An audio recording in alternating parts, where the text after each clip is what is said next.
Camila, nós tivemos, né, não podemos deixar de lembrar, o 8 de janeiro, né, que foi a questão da tentativa de golpe, né?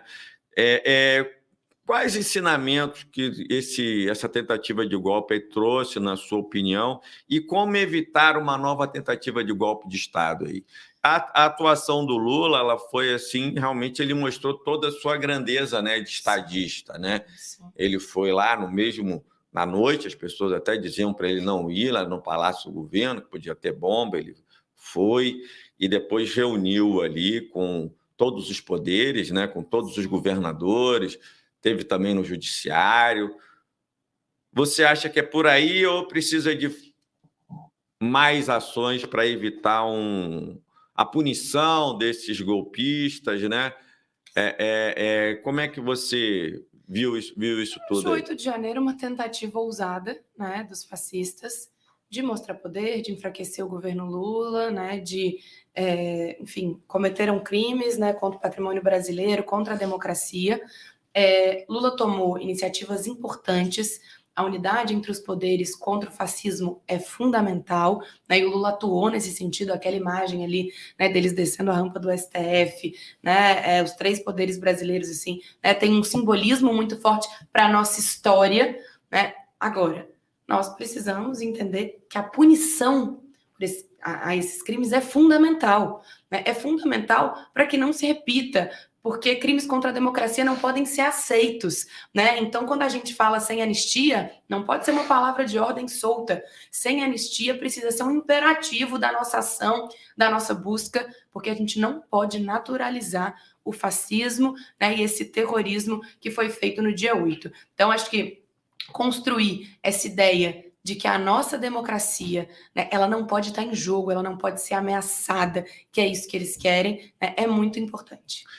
Você vê que o PT ele não foi derrotado eleitoralmente, né? E mesmo com a Lava Jato, né, que ela surge em 2003, e com toda aquela campanha difamatória que foi feita em relação ao PT, que é feita, né, desde o Mensalão, né? Eu costumava dizer que era a novela mais demorada da Globo, né? Foi a novela mais demorada da Globo, né? Demorou acho que 21 anos ali o Mensalão.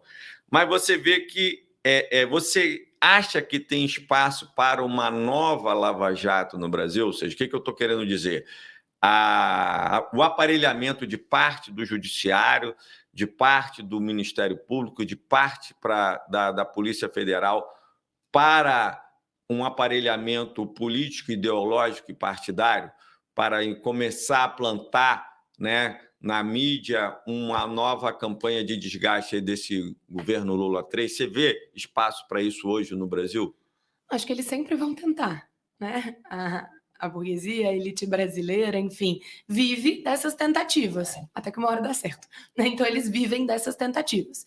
O que a gente tem visto agora sobre o debate dos juros, por exemplo, é assustador, né? Até quem foi o Lula, de certa forma, até quem, de certa forma, foi contra o Bolsonaro, eles querem tutelar o governo Lula para construir uma política econômica que interesse à elite brasileira, né? Então, você tem um governo Lula enfraquecido... E agora o povo, sem querer te interromper, Imagina. agora o povo não tem relevância nenhuma, né? Porque 76% é contra os juros altos. Agora o povo deixa de ter importância. Exatamente, exatamente. Então, eles, né, vivem, né, dessas tentativas.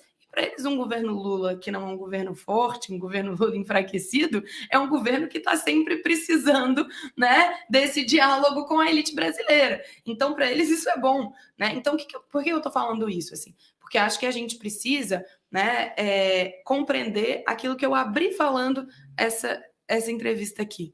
O Estado brasileiro não é neutro.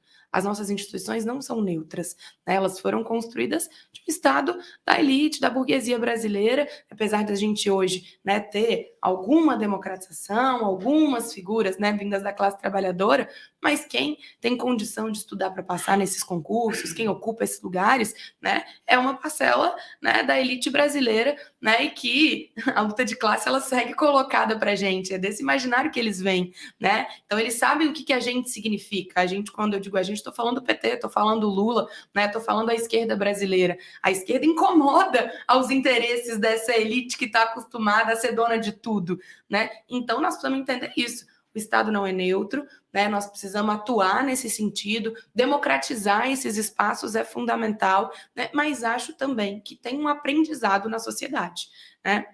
A gente assistir a Vaza Jato e ver os crimes que eles cometeram, a gente vê, né, que esse antipetismo que foi construído deu num governo neofascista criminoso que matou milhares de brasileiros porque negou vacina, é muito sério. E tem que ter um aprendizado. Não estou dizendo que eles aprenderam e que não vão tentar novamente daqui a pouco, porque eles já tentam, né, tutorar o nosso governo a partir da política econômica, né? Mas tem que ter um aprendizado da nossa parte, de que é preciso mobilização social, de que a gente precisa disputar o imaginário das pessoas o tempo todo, não dá só para contar com a grande mídia, né? Não, e a gente compreender que nosso Estado não é neutro e nós precisamos atuar nesse sentido.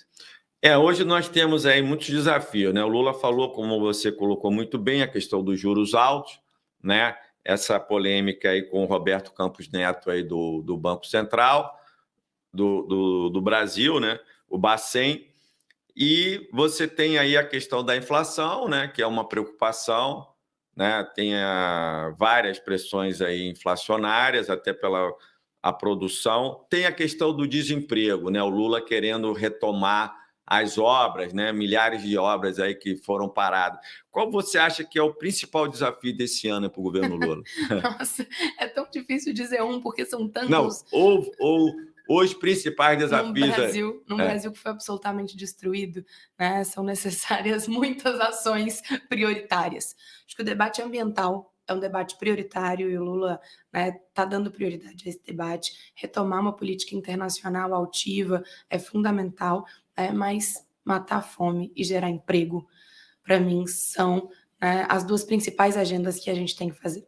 Gerar emprego no Brasil, matar a fome. Para isso, muitas coisas precisam ser feitas, né? Então, a gente precisa retomar um país de investimento, a gente precisa retomar, né, um país que tenha iniciativa, né, iniciativa política, enfim, isso vai ser fundamental, né? E a gente... Para isso precisa investir em educação, para isso precisa investir em saúde, para isso precisa reconstruir o país, né? Então, mas se eu tivesse que dizer, eu diria que é matar a fome e gerar emprego. São as coisas mais importantes a se fazer hoje no Brasil. Perfeito.